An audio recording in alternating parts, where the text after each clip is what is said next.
I am absolutely and utterly a believer in hard work. I'm a proponent of hard work. I have all this money and all I do is work. My entire life is work. This podcast is work. I'm getting in the car. I'm going to another meeting. Work. I'm going to fuck a bitch. That's work. People who are in charge of the world don't care about anyone but themselves. They don't care about you, whether you're gay or straight. They're not interested. What they're interested in doing is controlling the minds of people and affecting the way people operate in a way which is beneficial to them. I don't want to get too political on this podcast and say what they're really doing because the video will get taken down. Once you get to a certain level of incomes and wealth, everything becomes free. And that's what I'm like now. I don't know the price of anything I eat or buy. If it's not a house or a car, even most supercars, G. I don't even know. Most recently, there was allegations, right? Yep. To do with human trafficking and stuff like that. Oh, we'll talk about that. For every dollar you make, for every pound you take, you took it from someone else. You don't make money, you take money. You're not the Federal Reserve. You can't create money from thin air. Every single pound in your bank is money you took from someone else. Who is the real Andrew Tate? It's a good question. What's going on, everyone? Welcome back to the CEO Cast, the number one place for showcasing business and entrepreneurship. Now today, you lot are in for a special episode. I'm with the 4-time kickboxing world champion, the top G, Mr. Producer, the one and only Andrew Tate himself. Come on, let's get a round of applause for that one. Come on, people. I'm very happy with that. I'm very happy with that introduction. Thank you very much. Yeah, you included the top G and everything. I'm happy with it. You got it, brother. You got it. What are you saying? How's your day going? It's going good, man. I'm breathing, which is a good start. You know, surviving on the breadline, you know, getting the bills paid. I'm doing all right. Especially in London where, you know, things are hot all the time. Yeah, like things are hot. Yeah, the world's kind of getting like that for me now. Ever since I conquered TikTok, I can't go anywhere. Yeah. Everywhere I go, it's just, hey, it's Top G. And some people love me. Some people hate me. Yeah. You know, and in certain parts of the world, that's not a big deal. In other parts of the world, I'm a bit on edge. So. How long would you say you've been conquering TikTok for? Like, how long? Because it seems like you kind of spawned out of nowhere, almost. I put a plan together to conquer TikTok 4 months ago. Yeah. And I've now completed my conquest. Yeah. So bro, done. So I conquer TikTok faster than the nation states conquer countries, bro. Four months, I put a plan together, boom, done. Now it's mine. I own it. Finished. Didn't spend a penny. Didn't spend a single penny on advertisements. I don't even have a TikTok account myself. Yeah. I just put a plan together. We made it happen, and it's done. So. I want to get to that plan later on because from what I've thought, I haven't asked you directly. I'm going to ask you on this podcast, but it seems like a genius strategy. I think I know what it is. Yeah, I'd like to say I know what I'm doing, right? Yeah. I must be doing something right. Yeah. Because life seems to be going pretty well. So we put the plan together and then we executed it. And a lot of the time, it's not just the plan; it's the execution and the tenacity behind the execution. Yeah, we were tenacious, like we always are, and we moved with speed and we got it done. Before we get into it, make sure you subscribe and set the bell notification to all so you never miss a single episode. You know what? This is why I wanted to get you on, because a lot of things that you say, a lot of clips that I see resonate with me. Like, you see this your typical motivational speech, that shit don't motivate me. I'll be honest. There was a speech I remember about how much you want to succeed if you know, something to do with breathing. This guy called Eric Thomas. Yeah. That shit, I remember everyone was like, that's so motivational. It didn't hit me. I'd rather have Andrew Tate call me a brokey, call me a fucking wagey. Actually, I'm not wagey, but I'd rather that shit motivates me. Well, you know what I mean? and that's the thing about the way I talk and the things I say. Some people find it inspirational, and some people are upset by it, and their ego prevents them from learning from it. Yeah. But it's the kind of people who are really genuinely upset by what I say are the kind of people who can't truly learn anything and become successful in life. Yeah. I obviously know what I'm talking about to some degree, right? So if Mike Tyson walks in here and tells you he's going to teach you how to box, and says, you can't fight, you're a pussy. If that upsets you, then you can't learn, right? It's Mike Tyson. Just shut up and listen. Yeah. If someone, Richard and me, comes along and says, Andrew, you don't know shit, you're a dumbass and you're a brokey, I'm going to sit there and go, okay, maybe I am a brokey, Elon. Tell me something, right? I'll listen. But if you're going to sit there and go, don't call me names, and not listen, you're never going to get anywhere, right? You don't become the master unless you're very, very good at being a student. And I've always been very, very good at knowing when to shut up. But I've got to a point in my life now where I don't have to shut up ever. So I don't. How long would you say you were a student for? That's interesting. Yeah, I'm still a student of life, right? Nobody knows everything. And there's still a lot of people who I respect and will always respect and always am quiet around and treat with absolute respect. But I've been learning for a very, very long time. I've always been very, very observant, trying to pay a lot of attention. And life really doesn't have to be that complicated. When you see somebody that has something you want, you just got to try and work out how they got it. Yeah. And that's the missing part. Most people see people with things they want and they don't do the second half. They don't try and work out how they got that thing. Oh, my man has a Ferrari. Okay. I wish I had a Ferrari. Okay. They don't sit there and go for an hour. How did he get a Ferrari? It doesn't cross that part is the part they don't want to do, right? They just go, oh, here's a Ferrari, wish I had a Ferrari, and they go back to TV. Yeah. And that's why they lose. You know what? Here's where I want to start, because I feel like this point here is probably the point of which your whole life revolves around, right? I want to say, in my opinion. And that's the Matrix. Yep. Yeah? I want you to kind of break that down and explain it, because obviously I'm assuming you get the name from the film and the whole, what the film's about. Yep. But if you have to relate that to your life and life in general, what exactly is the Matrix? When I talk about the Matrix, I'm talking about the systems which have been created by society, which are deliberately designed to enslave. In the movie, the Matrix were used for our body heat, but here in this Matrix, were used for our efforts and our energies. And you're existing inside of a system which is deliberately rigged to make the rich richer and for the poor to stay poor. Yeah. And you can sit there and get upset about it. You can sit there and cry about it and say the system needs to change, which is what some people do, socialists, XYZ. But I know that's a waste of time, right? That's futile. The best thing to do is to understand the rules of the game and find a way to win. So yes, the game is rigged. Yes, the rich are always going to get richer. Yes, the poor are always going to struggle. And that's the way the game is set up. So you still need to find the best move on the chessboard. There's no point sitting there saying, I want to play a different game, because that's never going to happen. Because the people with the money are the people who have the control and they have the power. And why would they have the game set up any other way? Why would they change it? Right? Yeah. It's also the basic of economics. I think a lot of people don't understand the true basics of economics. And the basics of economics state that even giving money to the poor, it ends up back in the hands of the rich. There's no way to stop the rich getting richer. I've already explained this before, but I remember during COVID when they did the stimulus checks and they passed out all this free money to everyone, 1,000. In England, they gave a lot more money, but in America, everyone got like $1,400 each and everyone was happy about it, saying, oh, he's giving money to the poor. Yeah, but what do those poor people spend that money on? Amazon stock tripled because they all went to Amazon. So Jeff Bezos got richer, right? But the fact is that there's less companies than there are people. All those $1,400 checks amongst all those people at the bottom ended up in the hands of a few companies. And the rich got richer, and you can't stop it. Doesn't matter if those people invested their money. Doesn't matter if they bought stocks. Doesn't matter if they bought a crypto. Doesn't matter if they bought a house, whatever. The people who have the assets and have the companies and have the control are always going to end up getting control of the currency, and they're always going to be richer. So that's kind of how it works. And it's getting worse and worse. It's have-nots and have-yachts. I think it's all about being an opportunist, right? Because there's a lot of crypto people here right now. And I remember you was on your video or something. Crypto was at a point where it was like £3,000. So what's that, about $5,000? I want to say something like that. I think more or less everyone here bought some. Yeah. But the whole general public thought it was going to shit. Yeah. And the opportunity there, no one grabbed it. Yeah, and that's another thing about opportunities, right? Because you have to be positioned to take advantage of opportunities. Yeah. It's like in chess, they say good moves come from good positions. It's true. You can't find a good move from a terrible position, right? If you're sitting at home with no money, it's hard to invest in Bitcoin at $1. It doesn't matter what it goes to, right? You got to be in a good position to take advantage of things. So you've always got to be in a position where you have a good network, you have good information, you have some kind of liquid money, you have the ability to survive without that money, you can take a risk. Like, it's hard to set yourself up. I'm in a position now where I'm in the NBA. I'm an NBA player. I can never go broke again. So it doesn't matter, right? Once you're in the NBA, I can throw $1 million at something. It doesn't matter if it works or not. So for me, it doesn't make a difference. And that's why it's so much easier. They always say the first million is the hardest, and they're completely right. Once you get to a certain point, you can gamble to a degree, right? Well, doing my research and stuff, you haven't always been a multi-millionaire, I want to say probably near billionaire level or something like that. So when did you clock all of this? When did you find out this side of life? I always knew that the Matrix existed, and I always knew that the traditional systems and From what age did you know? Say again? From what age did you know? I always knew. Okay. I just knew. Even when I was going to school and they're sitting there going, you're not going to get a good job if you don't get good grades. I was the one sitting there going, you're a liar. Shut up. I just knew the teacher was lying. I knew school was bullshit. I knew college was bullshit. I knew university was a lie. I always knew it was a trick and a con. I didn't truly understand things to the level I understand them now. But I had an intrinsic understanding, and I think everybody does. If you're in a gas station and it's 3 a.m. and a Lambo pulls up and a guy gets out of it, you're thinking criminal, drug dealer, gangster. Yeah. You're not thinking, he has a uni degree. Because you're not going to think that. So when you see money, people don't even associate the money they see with university. But then they go, I want to make money, so I'm going to university. It doesn't make sense. It doesn't make sense at all. So I think everybody knows that the system and the path they lay out for you is not a path that's going to lead to where you want to be. And I didn't know what the other path was, but that intrinsic distrust for the system and that distrust for the things they wanted me to do made me search for other avenues. And then I found them, right? And if you speak to the people who are richest, if you speak to the people this is for everyone at home as well, if you speak to the people who have the most money and go up to them and say, hey, what made you rich? None of them say school. Do any of them say school made me rich?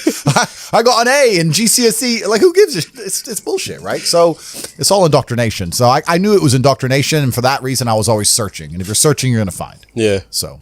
No, I always believe that as well. 'Cause growing up as well, I always thought that. Here was my theory. I've got a theory of business studies. A lot of people thought I was full of shit and stuff, yeah? Yep.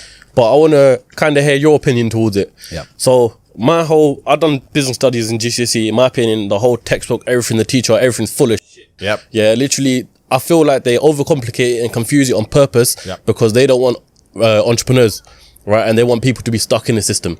People said I'm full of shit because of that. No, I know exactly what you're saying, but they teach you things that the problem is as well. It's difficult because the way that humans work and the way that we've evolved as a species is that we don't really learn lessons unless they're learned the hard way. Yeah, I believe that unless a lesson has taught the hard way, you're not going to learn it. You can have so many near misses and people won't learn their lesson. Bro, you must know a guy who goes out there, nearly crashes his car, doesn't slow his ass down till he wrecks it. Yeah. Like, this is how people are, right? So you need that pain for the lesson to sting enough to really genuinely go inside of your mind. And it's the same with everything. It's the same with driving a car or business. Truthfully, if you want to learn a lesson about business, you're going to have to suffer at some point, right? So we always say that most people are not successful with their first companies, X, Y, Z, blah, blah, blah. I get that. The truth is there's a lot of people who make a lot of money with their first company, but they just spunk it, act an idiot, and it all blows up in their face. And that's how you get the discipline on your fourth company that when you have 3 million in the bank, you just leave it there. You know, and don't be done with it. So you need to go through some pain. You need to experience some negative things. You need to have to a degree some trauma to really even learn any lessons. So yeah, business studies. You're right. The book. That's not going to teach you anything about business. You need to get out there on the streets. You need to make mistakes. You need to suffer. You need to have the tax man knocking at your door. You got to deal with all that stuff so that you make sure it doesn't happen again. I really think that humans are stupid enough to only learn the hard way. That's kind of how it works. This episode is brought to you by Crep Chief Notify. In my time in business, I've learned that you need to seize every single opportunity, regardless of how big it is or how small it is. It's all about taking the first step. So for you watchers out there right now who want to become successful, just like Tate himself, this is a perfect way for you to find your first side hustle. Reselling is a great and easy way to start making money alongside your main job. For me personally, alongside of my podcast, I've been using Crep Chief Notify since November last year, and on average I've been making between £700 and £1,500 a month. Their platform literally tells me what to sell, how to acquire it, where to sell it, everything you need to know, so it takes up minimal amount of your time. Like I said, I've been making anywhere between £700 and £1,500 a month. That's only doing a few hours a week. It's quite simple, to be fair. All you got to do is sign up to their service. They show you what are the current hot products to resell, where to get them, and where to sell them. But not only that, but the plus side of it is as well, there's over 50,000 entrepreneurs that use their service, and as we know, your network is your net worth. So if you weren't already signed up, make sure you sign up now. So get started on your first side hustle today using Crep Chief Notify. Sign up using the link in the description below, and you'll be one step closer to the life you've always dreamt of. Like I said, the link is in the description as well, so make sure you sign up right now. And also they've got a YouTube channel, just write in Crep Chief Notify, and you can see exactly how the whole platform works. Before we dive more deep into your story, firstly we need like 20,000 likes on this video. Secondly, I want to ask you one last question before we dive deep into your life here. I googled your net worth, right? Okay. And it says $30 million. How accurate is that? Because let me just say before this, I see a $5 million Bugatti, and I'm like, maybe a guy with $30 million won't spend his money on a $5 million Bugatti. Don't make sense. So he's probably got some. Yeah, you know what's actually the saying? If you know what you have, you ain't got much. That is completely true. Yeah. I don't have a clue how much money I have. When I was broke, I knew exactly how much money I had. I had 117 pound in the NatWest, and that was it. I'm poor, rent's paid, I ain't got nothing else. When I was broke, I knew exactly how much I had. But now I'm at a point where it gets really difficult to truly measure how much money I have, because you have cash. Okay, that's easy. I have some crypto, which is constantly fluctuating. And then you have assets, and the price of the assets is constantly fluctuating. And then I have companies and income streams, which need to be valued. And how do you value them, right? They can be an 8 times multiplier in some circumstances, and others they'll be a 10 times multiplier. So it's really difficult for me to put a value on it. If you were to say to me, how much money do I have in the bank? But then even then, because I've got to be careful what I say on this podcast. But even then, once you have a healthy respect for money, once you get past a certain amount of money, you don't need it in the bank. Like there's no point in me having 50M liquid in the bank. Why? What am I going to buy? You know, you're like, as long as you have whatever you have in the bank to run around the world with, you have enough. So you try and put that money to use, right? You buy assets, XYZ. So it's really difficult. I mean, I have my online school, which we'll talk about later, Hustlers University. Yep. That's already been valued. That was valued at 300 million. When did you start Hustlers University? A year ago. A year ago. Fuck. Yeah, and that's valued at 300 million. Yeah. So, but then I ain't gonna sell it. So, but then again, I had a valuation between 280 and 340. So again, how much money do I have? I don't know. So I could, if I really wanted to, if I wanted to sit here and say I was worth 500 million, I could prove that. Yeah. Yeah. If you sold up everything? If I wanted to, I could come up with 500 million probably. Yeah, I believe that. That's what I'm saying. A guy like that buy another Bugatti. I'm pretty sure I saw a vlog where you're going to buy another Bugatti. I've already bought a second one. Is it? Yeah. Which one? I've put another order down for another Chiron. So it's because that's the only one that's out right now. There's a Roadster coming, supposedly. I've heard rumors of. Yeah. I've bought a Kernenzeg as well. I got a Jamera on the way. Yeah. I'm talking to Pagani. I saw that you put it on your story, so I assumed the new probably. Pagani. But you know what? This is another thing about money. I'm gonna sit here and I'm gonna complain. This is gonna upset all the brokies at home. There's nothing to fucking buy. Like you buy 3 or 4 diamond watches, you buy a couple suits, you buy some cars. What else? What else is there to buy? You end up just spunking it on bottle shows and $10,000 steaks. There's nothing to buy. You can go on holiday and travel, blah blah blah. But if you're actually looking for physical items, things to own and buy, there ain't much to buy. Okay, you can buy property. But property is a funny one for me because I'm very anti-governmental as a person, and I think that property is one of the big tools the Matrix uses to enslave. To keep you in the system. Completely, man. You buy a $10 million house in whatever country, you don't want to piss off the government of that country. Yeah, but saying because you'll lose that house. Saying that, I know you bounce everywhere for different locations. Yeah. Yeah. But what about buying houses in different locations? You still don't agree with that? Nah, because then you got a headache if you got to look after it. Now it becomes a job, right? Yeah. There's a lot of people who talk about passive income, and we'll talk about passive income because I think that's the biggest scam on the planet. The idea of passive income in and of itself is a lie. You're the first person on the podcast to say that. bro. Yeah, no, like everyone goes, oh, I want passive income. Well, of course you do. Everyone wants passive income, but tell me how you're going to get it, because only having tenants is not passive income. Ask anybody who has tenants. It's fucking headache, right? Yeah. If I have a house XYZ, I got to make sure it's looked after, not broken into, the electricity's on, it's cleaned. I got to get someone on the ground. My assistant's got to deal with it. Now it's just got to be something to deal with. And once I got a bunch of money, what I really wanted more than anything was freedom. There's a bunch of these real high-level crypto guys, you know, like the guys who invented Ethereum and all that lot, Yeah. the autistic guys. They don't own anything. And I kind of get that. I'm at the point now where they have a backpack of their possessions, and if they want a house, they rent it. They want a Lambo, they rent it. If I need to go somewhere, rent. I don't own anything. I don't have any hassle. Nothing's in my name. No government can take anything from me. You know, you get to a point of wealth where you kind of start thinking, do I want to have all this crap now I got to deal with? Really, you want peace of mind. And I have enough troubles in my head. I don't need to be worried about my mansion in Santa Monica, which has been broken into. And I don't even go there. Do you know what I mean? It's just long. So that's that. And then also what I was saying earlier about property being a tool to the Matrix. If you buy a $10 or $20 million property under a government, you can't piss that government off. You can't disagree with that government. You can't, if the tax authority of that government says you owe them money, you better fucking pay it, or you're going to lose a house, right? Yeah. If they say you better take an injection in your arm for the good of society, you better take your vaccine. You better put your mask on. You can't even get a parking ticket, my G. Listen, if I'm in England right now, I don't own any assets in England, right? And I pull up in the DBS. Have you ever seen James Bond look for parking? Me neither. No, fuck no. He parks up and gets out. That's what I do. Park up, boom, get out. I don't look for parking. They put a ticket on the DBS. Let's say I decide not to pay that, right? What are they going to do? I don't have any assets in the UK. They're going to make a bunch of letters, send it to a bailiff. Bailiff's going to drive around the UK. I don't even live here. Boom, it's over, right? If I had a 20 million pound house, eventually it's going to go, the 60 pound becomes 120, 120 becomes 240. Yeah, bailiff comes, $2,000, $3,000, boom, boom, boom. Gets to the point where they're going to take my 20 million pound house off me. Maybe it takes 3 years, but they will, over a parking ticket. So by buying that property, you're now giving you're giving the government a way to hurt you. You're giving them a leverage over you. And I'm at the point of wealth now. I have enough hidden money where I don't want any government to have any leverage over me. I want a government to say, Andrew, we don't like you. And me say, get fucked. Safe. All right, I won't come then. Bye. And that's the problem with property. Property is a tricky one. I know you can make money with it, but you have to understand that they'll use it against you, man. It's a leverage. So, but let me ask you though. I completely understand the whole concept of coming out of the Matrix and stuff. Yeah. But for what reason? Like, what's the end goal? Like, where do you see your life in terms of in the future? I'll tell you why. I always knew I wanted to escape the Matrix before I escaped it. And let me tell you why. If COVID has not woke people up in the last 3 years, I don't know what's wrong with you. The government came along, closed your business down by force, forced you to have a medical procedure you didn't want, made you stay in your house and cover your face. because of something with a 99.9% fucking survival rate.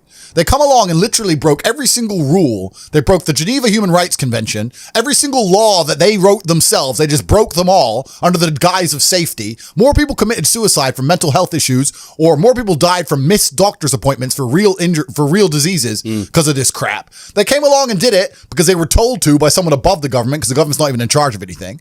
And now they've gone back to normal. Everyone thinks they're not going to do it again for some other reason. You think across the next 30 years they're not going to come back with some new shit? Fuck them. Next time when they come along with this crap, I'm out. I'm bouncing. See ya. When they did this, I went to Sweden. Sweden was open the whole time. Sweden never locked down. I was in clubs in Stockholm while everyone else was here locked in their houses clapping for the NHS like a jackass. I was in the nightclub. No masks, no vaccine, no lockdown, nothing. Running around with Swedish chicks. So I just run to freedom, right? But if I had, let's say, a big property within the UK, I can't just say fuck the UK. Yeah. So once you escape the matrix and you try and find a way to get your wealth outside of the system, then you can exist geographically anywhere. And once you can do that, then laws don't really apply to you. If they made a law in the UK I was unhappy with, I'd just leave. And if they made a law in Romania where I live I'm unhappy with, I would just leave. I don't have to be a lawbreaker. I don't have to be a criminal. I'll just go somewhere else, right? So property kind of ties you down, things tie you down. And if you look at the real high levels of wealth, if you look at the billionaires and stuff, they're trying to do the same thing. They don't own anything.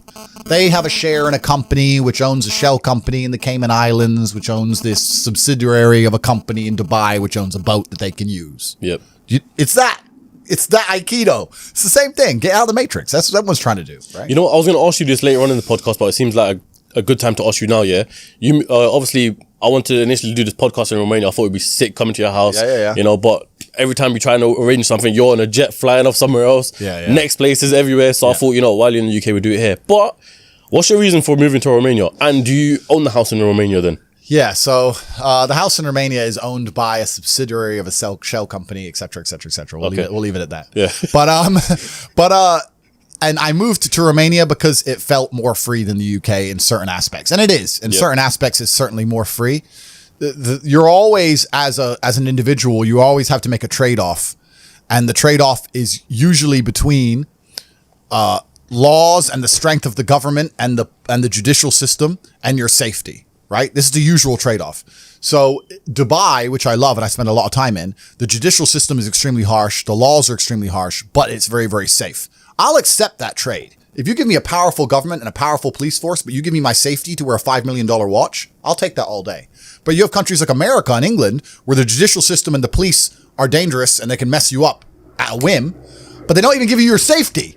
So now I have to be scared of the cops arresting me for no reason and the criminal killing me. So they don't even give me a fair trade-off. So in my view, if I'm going to live in a country with a strong judicial system and a strong legal system, I want them to provide me my safety on the street and the safety of my family. And if they don't do that, I don't see why they're seen as so strong. There's countries in Africa and Southeast Asia, et cetera, where the judicial system's a joke. Then fine. The streets aren't safe. The police ain't doing their job. That all makes sense to me, right? But when the police are going to come along and mess you up for not wearing a mask or catch you for speeding and wreck your life, but they can't even offer you safety, then fuck them. So I decided to move somewhere else. And there are countries in the world where there's a really interesting, delicate balance of a government and a police force which are not strong. And when I'm saying that, I'm not saying I'm breaking the law. I'm not saying it in that way. I'm saying that minor infractions or tiny things I'm not going to be persecuted to the end of earth I would in the UK for a parking ticket. Yeah, it's mad because they literally say in the UK all the time, people get caught more for speeding and shit like that than people getting caught for stabbings. 100%, right? And this is what I even said. Like in Romania, you don't get parking tickets. You just fucking park. You just dump the car, nobody gives a shit, right? So it's just a different way of life over there. But at the same time, Romania and a few other countries in the world, a lot of them are in Eastern Europe, they have a strong morality because they're very religious countries. So although the police are not seen as a strong police force, they're not like the English police, they're not as well funded, they don't have as fast cars, whatever. Yeah. It's actually very safe because people just have a different view of life. Yeah. So it all adds up. So I moved there purely for small things, bro. Kept getting parking tickets, kept getting this, that, a letter. When you're living in the UK, bro, you get a new letter through your mailbox every day. Someone wants money for something. You did something wrong. You had some fun. Yeah, you were breathing that day. Give us money. I was just like, fuck, why am I here? Bounced. Yeah. So I just left, and I had really good friends in Romania. I went to visit and ended up staying. But why not Dubai? Because me personally, if I was to move anywhere, I'd probably go to Dubai. I understand. I completely understand that. It's a good choice. And it's the only thing we've been, like, us boys have all have probably been caught speeding, especially my man here. Yeah. And that's the only thing. They don't really give a shit about speeding like that. They'll pull you over, say, why are you speeding, all that. But the second you commit a proper crime, you're fucked. Yeah. You know what I mean? And I respect Dubai. I really like Dubai. And like I said, I even have no problems obeying every single tiny law down to speed if you're going to give me my safety. But if you cannot offer me my safety on the street, then I think that you've failed as a country and failed as a judicial system. And I don't see why I should have to comply with any of your rules. That's the basic understanding of it. So yeah, I love Dubai. I spend a lot of time there. And even though I live in Romania, I've only been there since the beginning of this year. I've been there less than 2 weeks. So I'm never home anyway. So for me, it's just a base. It's somewhere to park the cars, right? So it is what it is. I'm always jumping around because once you have a jet, you can time travel. So you're time traveling all the time. So is the jet yours, or how does the whole jet lifestyle work? A shell company owns a subsidiary to a company which owns a jet, which I can borrow. I don't own anything. Hello, everyone on YouTube. I am broke. I'm a brokey. I don't own anything. You can't take nothing from me, HMRC. I don't have anything. I'm poor. I go to fucking O2 down there. They won't give me a phone contract. I ain't got nothing. I'm broke. I just get to borrow these Bugattis. I got really good friends. So, but yeah, like once you can fly on private planes, you can time travel. So that changes the entire scope of the world. Yeah. I'm interested to know, you flew from Austria to UK, right? Yeah. Recently. Yeah. How much does that private jet cost? I'm just interested in knowing jet costs. If you were to charter that jet, it depends. If you have your own plane, you just pay for the fuel. And then it depends if you want to... I have my own pilot, but if you had a pilot, you could hire a pilot and you'd hire an air hostess, catering, et cetera, et cetera. So let's say you owned the plane. In fuel, that might cost you around $8,000. If you were going to charter that plane, it'd probably cost 25, 30 grand. Something like that. So about 30 grand for the flight. Quick question, is your pilot a male? I'm gonna get all the feminists angry now when I say that I don't trust female pilots. Listen, women are amazing creatures and they're very good at certain things in the world and they're very needed. And I'm not going to sit here and say that women are unimportant or unneeded because they're not. They're very, very needed. But women can't even park cars, G. You see them. They can't even parallel park. You're going to trust them in the sky?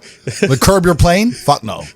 No, sir. Give me a man, please. Give me a man. Give me an old man who's in the military, done a lot of years. It's getting bumpy. I need to have confidence. Like I have some chick up there doing her lipstick. No, thank you. So, but yeah, jets changed the game. That's another thing because even before COVID, I never thought I'd buy a jet. I thought, big spend of money or waste of money, right? How much are they? About 20 mil? It depends on the plane you get. Depends how you want to have it fitted out, that kind of thing. Yeah. But I never thought I'd buy one. But then they tried to keep telling me to put a mask on. I couldn't have it. So I had to get one. And then once you get one, it completely changes how you view the world because now you can time travel. If I wanted to fly to, let's say, Vienna from here on a normal airplane, let's say the flight's at midday. I get to the airport at 10 a.m., sit around for 2 hours, fly at 12, land at 2, another hour. By the time I do the passport, get my bag, my whole day's gone, right? Yeah. But if I want to fly to Vienna with my plane, I send a text message, say we're leaving at 12. I get there 11:59. We take off at 12. I land, and by 12:01, the BMW's on the runway. I'm back on the motorway, right? So it literally only takes 2 hours. All the things other side are gone. It takes 2 hours to get in and out of central London. Yeah, in a car. Yeah. So I can get to Vienna. To me, going to Vienna now is the same as going to West End. It's like cool. It's an hour. It's 2 hours, hour and a half. 30 minutes, boom, boom, boom, whatever it is. So it changes how you view the world. And that's why I end up jumping around all over the place. Because I got something to do here, there.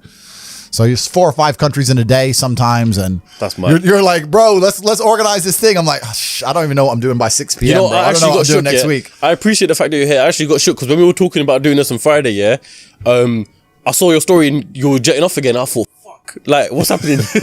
And then you're back because anyway, yeah, bro, it never ends. So I have to stay flexible. There's a lot of things I have to do in a lot of places, and I wake up each day and decide which one's going to get done. And yeah, it goes. You know what? I think now is a good point to transition all the way back to now. You understand your lifestyle how it is now. Let's dive it all the way back to the point where you're a brokey. Brokey, yeah, the good old days. The good old days. Yeah. Some of the best days of my life were brokey days. Bro. You think? Yeah. Yeah, man, I miss the brokey days. Why? Because when you have limitations, money makes it fun though. Money does make life fun, but when you have limitations, you're better at living in the moment and you're better at appreciating things. So what happens is now at my point, right? No matter how much fun I'm having, it's always, even if it's only 1% in the back of my mind, that it could be more fun somewhere else. If I can go anywhere I want all the time with no limitations, I never have to turn up to a job. I don't have anything I have to do. I can go anywhere, right? And I got a plane waiting for me. If I'm in Marbella in the middle of a party, no matter how good that party is, how much fun I'm having, whatever girls I'm with, whatever, and my boy texts me from Mykonos saying it's going off in Mykonos. Part of me is thinking, should I just, I can get there by it's 3 a.m. now. I can be there before the club closes in Mykonos. And then it's hard to just live in the moment and be happy with what you're doing. Does that make sense? Because there's unlimited choices. It's like going to Tesco. If there's only one sandwich, it's fine. But there's 100 sandwiches. You start reading every sandwich. Which one's the one I want? Maybe that one was better. So the brokey days were good days, bro, man. Like I'd get McDonald's and you're laughing with your boys. Yeah. The brokey days are great. And I'm not complaining about being rich. Obviously I worked hard for this and it's a fantastic life I live now. But I think without those brokey days, without those original days to compare it to, without that juxtaposition, then I don't think being rich would be fun at all. I think it's only fun because you can compare it to the days when you weren't rich. That's the only thing that makes it fun. The only thing that makes a $10,000 steak fun is that you can laugh saying how you never had 10 grand in your bank till you were 27 years old. Yeah. Like otherwise it's boring. Otherwise steak. And I think if you're born with too much money, that you'll never truly be happy. I think you need the brokey days. They're the best days. Because some people are literally brought up rich, born into money, essentially. Yep. You know, if you're born and your dad's got Ferraris, Lamborghinis and stuff like that. Yep. You think that they're not really experiencing true fun, happiness sort of thing because they don't know the difference. It's not the destination, it's the journey. And humans, we all work in regards to, it's even the way the human body works, right? If you're driving at 200 miles an hour, you don't feel it. You only feel the acceleration getting to 200 miles an hour. Yeah. So if you were born at 200 miles an hour, it doesn't feel fast. It doesn't feel fun. My life feels fun now because of all the acceleration to get here. And I can remember the times when I was stuck by the side of the motorway without a car. Yeah. So I have that juxtaposition. Without that, it's not even interesting. It's not even fun. So the brokey days, anyone who's out here who's broke, good. These will be the happiest days of your life once you made it. You just got to remember everything and sit around with your boys. I mean, maybe some people change with money. Maybe if you get new friends and things change, but I hang around with the exact same people I did when I was poor. I got the same friends. I live with the same people, the same guys, same jokes, nothing's changed for me. So for me, I'm just a broke guy with a bunch of money. That's all that's happened. Just the financial situations have changed. Yeah, the financial situation's changed. That's it. So what, you grew up in Luton, right? Yep. So what was your whole upbringing like then? Yeah, so I was born in America. I left America when I was 10. Yep. Moved to Luton, where my mom was originally from. Went to Lee Manor High School in Marsh Farm. I think it was one of the bottom 3 high schools in the country at the time. Went to a nice rubbish high school. Went to college, did some A-levels. Rejected university because they tried to tell me to do a personal statement. I couldn't be bothered. Is it? Yeah, that was literally What would you have studied in uni? I did really well in my A-levels. In my GCSEs, I didn't try. And I got a bunch of B's and C's. And I know I'm a genius, right? So it annoyed me. So I thought I'm actually going to try for my A-levels. So I got a bunch of A's. I did business studies as well, got an A. And then I did some advanced diploma in business studies for the top 1% of scores or some crap. And I got a merit in that. And then I was offered a place at, what was it called? Begins with A. Ascot. Okay, yeah. That's in next to Birmingham. Yeah. For advanced business, like basically what every man would dream of, right? Advanced business, university, blah, blah. I offered this place. And they said I had to do a personal statement. And I said, no, I don't. I've already been offered a place. They already give me a place because I'm the big G. Look at my scores. I'm a genius. And they said, no, you still have to do a personal statement. And I was like, why? Who's going to read this? Hi, my name's Andrew. I like to run. I go to the gym. Like, no one's reading this shit. Like, why am I even writing this? It offended me. Yeah. And my class tutor, or whoever she was like, well, everyone's doing one. And I was like, you know what? Get fucked. And tell Ascot to get fucked too. So I didn't even go. I quit that. My mom went nuts, obviously. Told her I was going to be a kickboxing world champion. She's like, no, you're not. Wrong. So I just started kickboxing. I got a normal job. I got a wagey job. I was a wagey. I was working as an IT technician in my former high school, fixing laptops. Okay. Got fired from there for sleeping with the head girl. You know how it is. It's hard out here. How old? I was like 18. Oh, shit, and she was 16. So I was like, what's the problem? And they're like, oh, yeah, but you're a member of staff. Whatever. So I got fired from there.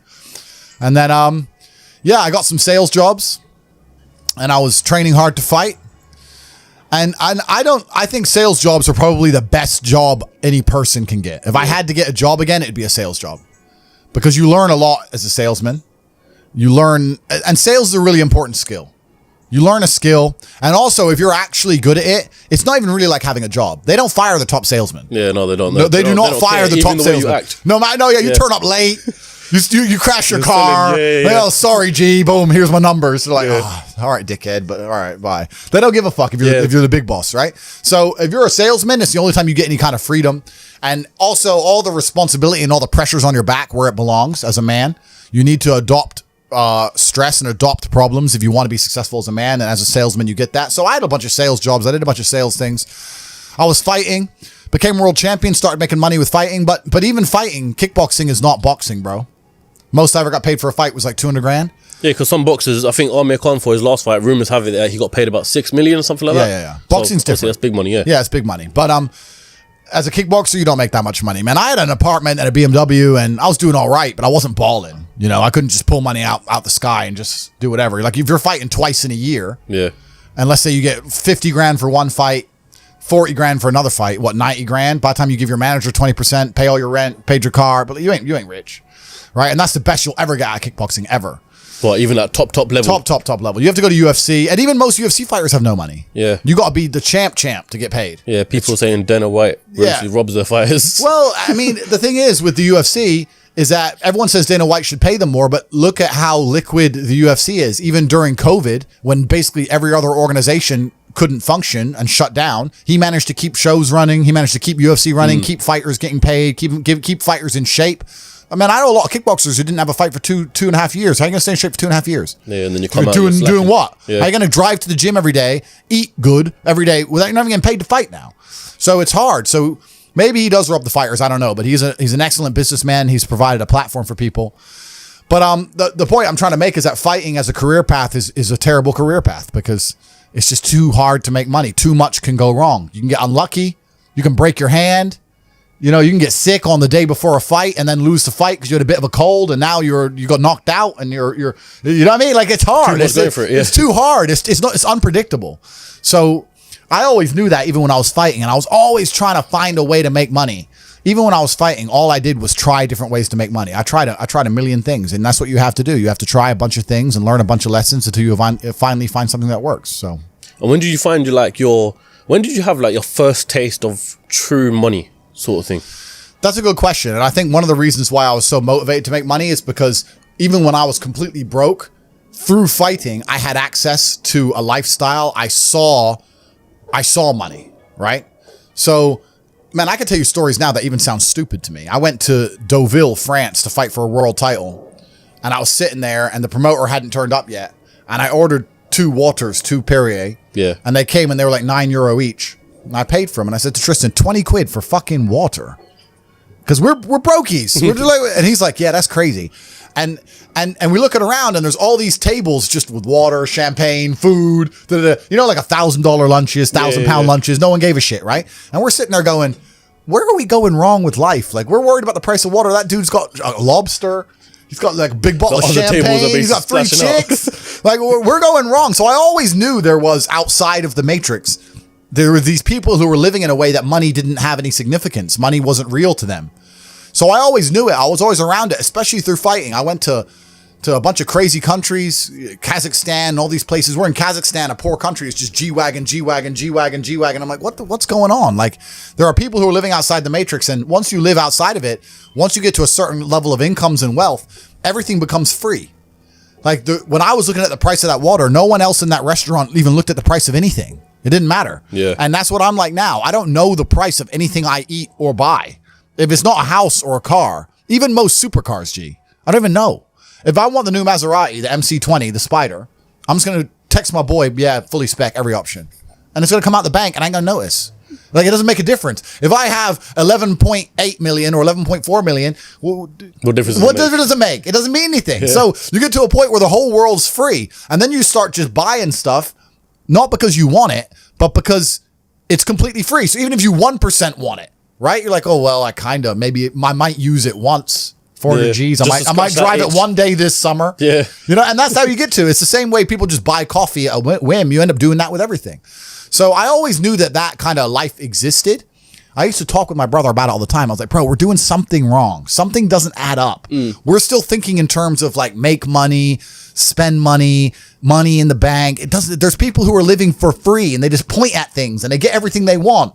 And my brother used to call me crazy. He's like, what are you talking about? I was like, no, there's the matrix. We're inside the system.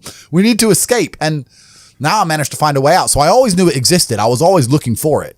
And it does exist, man. You can get to a point of income. You can get to a point of wealth generation where literally everything, I don't know how else to say it. I want to say it in a more articulate way for the sake of the podcast. The only way I can explain it is everything is free.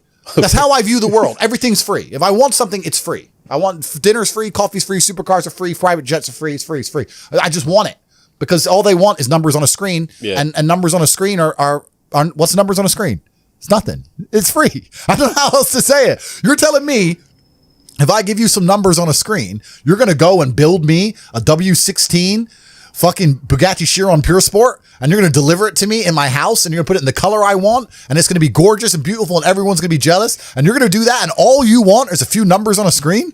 Safe. Take it. I don't give a fuck. It's free. I don't know how else to explain it. That's the world. That's the level the world gets to. That's mad. So you and Tristan, you do everything together, right? Yeah. Correct. You share everything, businesses, bank accounts. Correct. I think the only thing you don't share is girls, right? Correct. So what's that like? And where did that whole relationship with you and your brother come from? Because I think a lot of people in the UK especially, they kind of view their brothers as the complete polar opposite of them. Yeah. And don't want to do anything with them. You do your own thing. Yeah. So when did you and Tristan think that, okay? I think that's one of the biggest mistakes that people can make. And one of the largest things that hold people back from wealth is the people around them. Not only because of the mindsets of the people around them, but also trying to find people around you who you can truly actually trust is difficult. Yeah. It's difficult, man. I'm telling you, if you get 20 people, 20 full-grown men in a room, and they can trust each other completely and nobody's out to snake anyone, even if all 20 are working normal jobs, but they pool their spare income, you will be rich. You'll be fine. The problem is finding 20 people you can trust, right? 20 people with normal jobs, even with normal jobs, you could pool your spare income. You could buy cryptocurrencies, you could buy houses, you could do whatever you want to do, and you would find a way to escape the matrix. At least, maybe not to the insane levels, but you'd all be comfortable, right? By just pooling incomes. Problem is, one of them 20 is going to snake you. One of them 20, his woman's going to leave him, and he's going to get fucked over, and you're going to get fucked over by extension. Or one of them 20, his wife will be in her ear. You're always out with them boys. You can't be with them anymore. The woman gets involved, starts messing it all up. So it's hard. A lot of people don't understand that the entire world, the most valuable thing on the planet today is human capital. Even the people at the very, very top echelons of life, all they care about is controlling people. The people who are in charge of governments and stuff, all they care about is controlling people, making sure you do what they want you to do. I don't want to get too political and talk about Epstein's Island and all that crap. But once you get to a certain level of money, all they want is people. People are the most important thing. You can't have a business without people. You can't have a government without people. You don't have anything without people. So I don't see why you wouldn't have the people you're born with who share blood with and just do a handshake as men and say, okay, let's not fuck each other over. Let's get rich. Because now you're doubling your manpower, right? You're doubling up. So I think that I was always close with my brother and he's always been close with me because we are a team and you need to have a team. And if you have a team, you stand a better chance. It's player versus player out here, man. It's on the street. It's not easy. For every dollar you make, for every pound you take, you took it from someone else. You don't make money, you take money. People don't understand the way that money works. You're not the Federal Reserve. You can't create money from thin air. Every single pound in your bank is money you took from someone else. And when I say take, I don't mean it in a negative way. You might have convinced them to give it to you. You might have a coffee shop. I'll give you a nice coffee. You'll give me some money. Cool. But you still took his money, right? So if you're out here trying to take stuff from other people, don't you want to have a team? You want to do it by yourself? You want to be Rambo? Because if you get two of you doing it. You get two of you. That's right. So the whole idea of this lone soldier, this Rambo, I'll do it all by myself, that's all dead, bro. You need to have a team. It's player versus player. And for the same reason, if you were out here on the street and you want to defend yourself, you want your boys around you. It's the same thing with trying to get rich. The problem is trying to find guys on your level. That's the hard part, right? So you and Tristan have always been close then? We've always been close since the beginning. Every single battle either of us had to face, we faced as a team. Yeah. And our battle to become rich, we faced as a team. We sat there and go, okay, we are going to get rich. It doesn't matter if right now I'm going to start this business and I ain't going to make any money. So you're going to work a wagey job so we have somewhere to live. And I'm going to focus on this as a team, right? So at least we have somewhere to live. If I'm working wagey job, we can't focus on the business. If we're both trying the business, we have nowhere to live, etc. So we've always worked as a team. We've doubled up our manpower. And I think a lot of men understand this and intrinsically would like the idea of this. But A lot of the time, women get in the way. I've seen it a million times, bro. I've seen women get in the way of partnerships like that so many times. Because women don't like you having a strong masculine network, because then you don't need them. They want you to need them. I'll help you. I'll be your partner. Bro, that's the biggest mistake. Don't even get me started. Biggest mistake you can make as a man is trying to start business with your wife or some shit. That's a headache. Why is that? Bro, I don't know who I'm going to offend or upset now, but this is how it goes. Because now you got two different battles. You got the relationship you're trying to be in control of, and I got to deal with the business as well. Now, it's different if you run the business and you hire her, and she does a little bit of admin. Cool, that's fine. But I'm talking about, let's say... 50-50 business partners. Yeah, let's say your chick goes, I want to open a beauty salon. And you pay for her to open a beauty salon. And now this beauty salon, you've put $1 million of your money in it. And it's not open on a Thursday. You're like, why isn't it open on Thursdays? Oh, I had a headache. What do you mean you had a headache, bro? I just spent $1 million. Yeah, but Claire's sick and I have a headache. And now you got the relationship. It's all messed up. This bitch is lazy. She thought it'd be a Sex and the City episode where she just drinks lattes and makes money. And she realized she has to actually do shit. You know what I mean? And it's all getting messy there. Whereas when you're with your boys and let's say you invest $1 million in something, it's not open on Thursday, you can go to the house and say, what the fuck's wrong with you? Don't be a bitch. You're a man. Yeah. You could just say, look, we need to open. You can't do that with chicks. It's hard. So even now, I've got 45 people who work for me and not a single one is a female. Not one.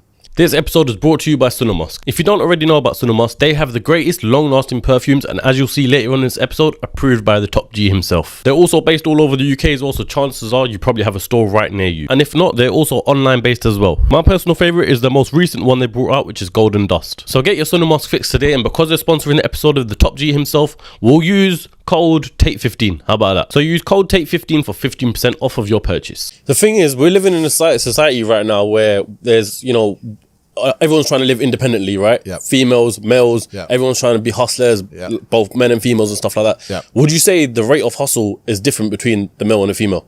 Well, women don't need money. This is the thing. I mean, there are women out there who say they need to get the bag and all this crap. I think it's a very masculine mindset for a female to have. Women don't really need money. Not to the extent a man needs money. I mean, I understand they need to live, and they say it's expensive to get their nails done, blah, blah, blah. But they don't need a nice car. They don't need a nice place to even live. They don't need to pay for bottle bills or table spends or none of these things. They don't need any of that if they're attractive. So being attractive in and of itself is a currency. I don't know if this idea of ugly even then is warped, because let's say a girl, right, goes to the gym every day. Her body is banging. Her hair is long and it's nice and it's maintained. Her nails are done. She's got a nice manicure. She's got sunglasses on. She's dressed up nice. She's got a little dress on. She's got heels on. She's walking down the street. It's hard to be ugly. Do you know what I mean? Like, you might only be a 6, but you're all right. Like, dudes still want you. Still bangable. You're still, do you know what I'm saying? It's very hard as a chick to become unbangable if you're trying your best. Unless you fully give up. Unless you give up. So I think the path because we have to not conflate and confuse issues here. What we're actually talking about is status. We're not talking about money. We're talking about status. Men want money because we want to be high status males. Females want to be high status females. They don't need money to do that. They can do that purely through their aesthetics. So if I was a woman, thank God I'm not, because I think that'd be a terrible existence. But if I was a woman, I would understand, okay, I want to be the highest status female I can. I need to look good. I need to look gorgeous and get a banging Instagram profile. I'm a high status now. Now billionaires want to talk to me. For a billionaire to want to talk to us, we need money. It's like the whole Dubai porta party situation. Bruv, you know what I'm saying? Like, if there's a billionaire's boat, the chicks who get on that boat don't have to be anything other than pretty. That is it. For us to get on that boat, we have to be connected, important, rich, interesting. We got to know people. We got to network. It's hard. So what I'm saying is, if you're looking for status, whether as a male or a female, there's different paths. I don't think a rich female is a high status female. If you were to take a woman who's unattractive, but she had a bunch of money, no one's going to look at her and go, wow. No one's going to give a shit. I don't care. She's busted. I'm not interested. I'd give me the 19-year-old brokey with the big titties. That's the one I want to talk to. So women can access money and women can access high status men via their aesthetics. So I think that's a much more intelligent way for a female to increase her status. Now, I know this is going to upset everyone. People are going to be sitting there going, you're saying women are only good for how they look, blah, blah, all this other crap. I'm not saying that. I'm saying that women are judged instantly on how they look. Just like men are judged instantly on our status, how rich we are, the car we turn up in, the table we're sitting at. Yep. That's the real world. Now, maybe you have more than just some big tits. Maybe you're also a nice person. It's unlikely, but maybe you are. But we're just talking about status games here, right? Yeah. So any woman who's dedicating herself to hustling instead of dedicating herself to the gym is making a mistake. You think, yeah? 100. What? Why? Just get rich man. Get hot and get rich dude. Like, why? And they go, oh, yeah, but maybe he leaves you. He won't leave you unless you fuck it up. Just be quiet. It'll be fine. So you noticed this, and transitioning on, you started a webcam business, right? Yeah, so my first ever business, and people have the really wrong impression of this, but I've explained it a lot of times on the internet and a bunch of other podcasts, so I won't give the really long story. But the first ever business I made a lot of money with was a webcam company. So how that company started, I've told the story. It was a really long story, but basically it's like the old chat lines. Used to have people on the phones and guys used to call them up and speak to the chicks. That kind of modernized and changed to have webcams, including video. So I identified this, and I knew some girls who wanted to make some money. So I was like, look, instead of working in Starbucks or doing this other admin crap, come do this. I'll pay you triple. And then we started that. And that grew into quite a big enterprise. Yeah, across 6 months, I went from one girl up to about 10 or 11 girls. And we started doing 300,000 or 400,000 a month through these online websites that had guys sitting there talking to girls. Now, I want to make this clear. The way I became so successful in that business was because of all the business lessons I had learned from other businesses I'd tried before, right? If I had not tried a bunch of other businesses and some made money, some didn't make money, etc., I don't think I would have been nearly as successful. I approached it very much like a business. I was not thirsty. I wasn't trying to sleep with the chicks. I wasn't trying to be Dan Bilzerian, none of that kind of crap. It was very, very much a company. It was a business. It was super professional. It was handled in a very professional way. And I applied all the business lessons that I'd learned in my endeavors of the past. And we managed to make a whole bunch of money. The problem with a business like that is that there's a link in the chain, which is broken. Not broken. There's a link in the chain, which is always weak. Because you have me and you have the money. And there's something in the middle, which is unpredictable. And that's females. Got a bunch of women in the middle. Here's what I makes it hard. Here's what I wanted to ask about it though, yeah? Because I got to ask this and I got to bring it up as well. Most recently, there was allegations, right? Yep. To do with human trafficking and stuff like that. Yep. And there was a video that went around of your house getting raided. Yeah. You and I think, was it Tristan as well? Who also went? Yeah. Yeah, so what was all that about? And we'll talk about that. So that's not even related to the webcam company, but that's actually a good thing to bring into now, right? Because females are completely and utterly unpredictable. Yeah. So because we live in Romania and because we used to have a webcam company, which we closed like 6 years ago, I'm not even involved in that. Oh, you don't even have it anymore? No, nothing like that. So even though I'm not involved in it anymore, the actual story behind that is ridiculous. There was a girl from America who came to see Tristan. She was at our party, at our house. We had a big party. It was like 100 people there. Yeah. Her boyfriend caught her on Instagram. She said to her boyfriend, oh, no, I'm not at the party. I don't want to be here. I'll leave when I can. And turned her phone off. And her boyfriend, somewhere in fucking Oklahoma, calls the American embassy in Romania and said, my girlfriend's been kidnapped. So then armed police roll up to our house looking for this chick. But this is the next day. She's already left. And at our house, we have full CCTV. So they came and they arrested us. And was like, oh, they kidnapped this girl. The girl wasn't even in the house. And then they went through the CCTV and see her walking around eating pizza and get a taxi home. So they're like, oh, okay, sorry. And everything was dropped instantly. So that's just some stupid girl making up bullshit. But that actually ties into what I'm saying. The problem with the original business is you had me and the money, and in between was women. And women are unpredictable and women are emotional. So yeah, I became an expert to a degree at managing females. But there was always that link that was upsetting me. I wanted to be closer to the money myself. And I learned a bunch of things from that business, which I've applied to other businesses, and I've made a lot of money. But truthfully, we're living in a world now where the two things that the webcam business really is selling is it's selling attention, which is the first thing. We live in an attention economy. And also it's selling information. It's a service, right? It's not a physical product. So I sat there and I understood that even if I launched my webcam business, if I had a brand new girl, she has to get attention, right? People have to notice she exists to want to spend money on her. So you have to be an expert at soliciting attention. And then once you get the attention, you have to find a way to monetize it. So the girl would monetize it by sitting there talking away. You could advertise her and spend money. That's all advertising is, getting attention for money, right? Yep. So I understood a bunch of things. And when I closed that business, and I closed it because I couldn't be bothered with the female headache anymore, I still very much understood any business I'm going to launch from now on out, I need to find a way to get attention. Not in a negative way, not in an attention-seeking way, but that's what advertising is. Yeah, how do I get yourself out there? Yeah, how do I get attention in the world today, which is difficult? And then once I get that attention, how do I monetize it? Yeah, because that's the world we now live in. Rihanna, when she launches a makeup brand, no one buys it because of the makeup. They buy it because it's Rihanna. She has attention. She can monetize it any way she chooses. Rihanna can launch a fucking clothing brand, makeup, sofas. Who cares? It's Rihanna. Yeah. She's gonna sell. right? So that proves that we now live in an economy, we live in a world where the most valuable currency, the most valuable thing that exists is attention. It's extremely difficult to get because people's attention spans are lower than ever. Yep. Bro, they're non-existent. Have you ever watched someone on TikTok? Next time someone's on TikTok, watch them, because I don't have a TikTok account myself, but I see people on it. How long do they give a video to interest them? Maybe a third of a second. They're like, not interested enough, move on.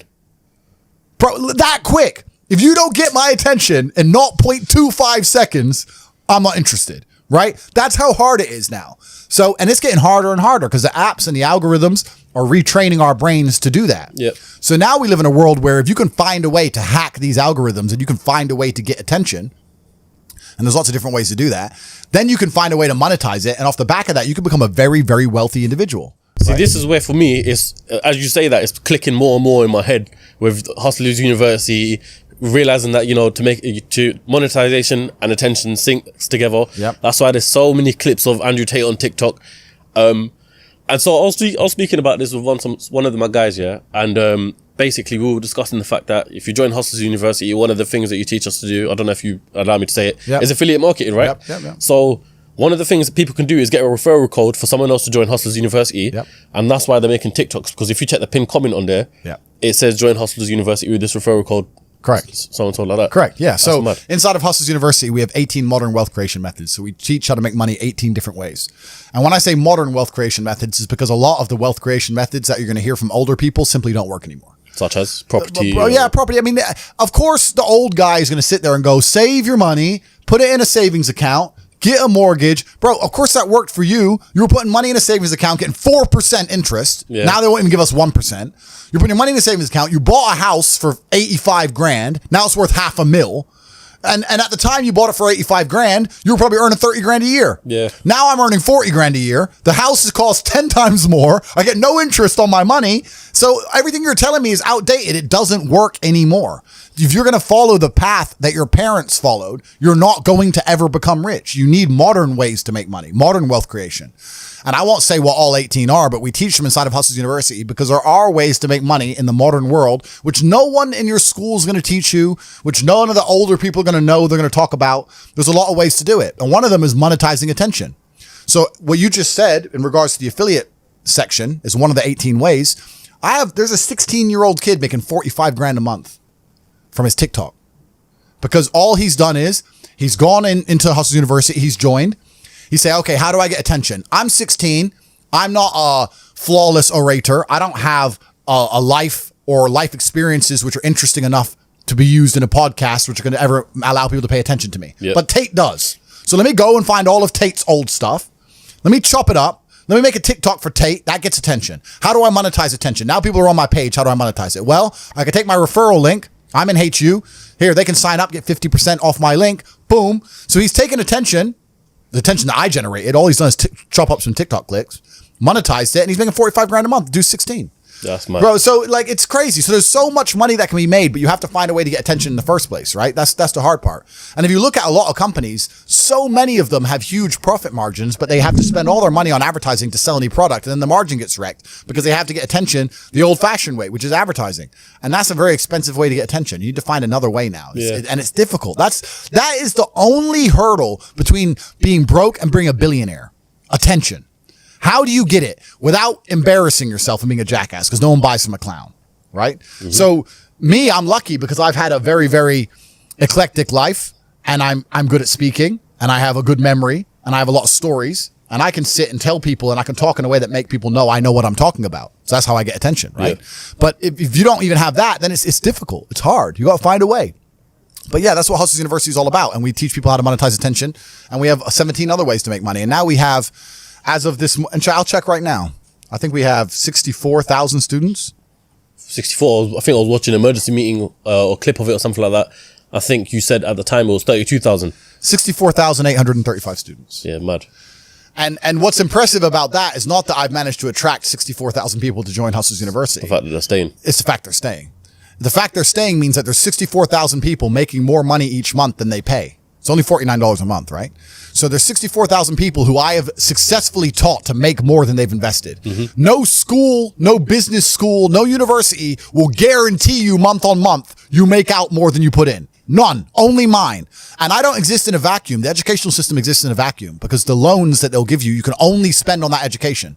If they were to open it up to fair market, nobody would go university. If they're to say, here's 50 G's, you can buy Bitcoin, you can start a business, you can put a house deposit, or you can buy a degree. Who's going to choose a degree? No one. So they deliberately link the loan to the education and say you can only have one with the other because then they don't exist in a fair and open economy because they wouldn't be able to succeed in a fair and open economy because they are selling a scam.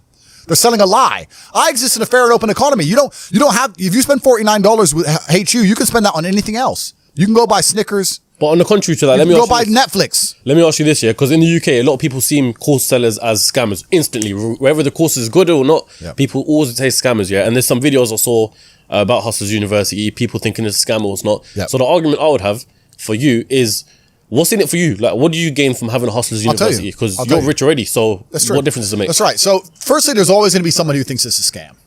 And man, people are saying Bitcoin's a scam. People are saying some of the most fundamental, rudimentary, new financial systems on the planet, like the blockchain, are a scam. There's always someone who's going to say something's a scam. There's some people who are negative. And the reason that people are negative like that is because it is a disguise for their laziness. If they say something is a scam, they don't have to try. Yeah. Right? If they have to, I'm not saying HU is going to instantly make you rich. You have to work like you do on anything else of value. You have to get in there and try. If they get in there and they don't want to try, what's the first thing they're going to say?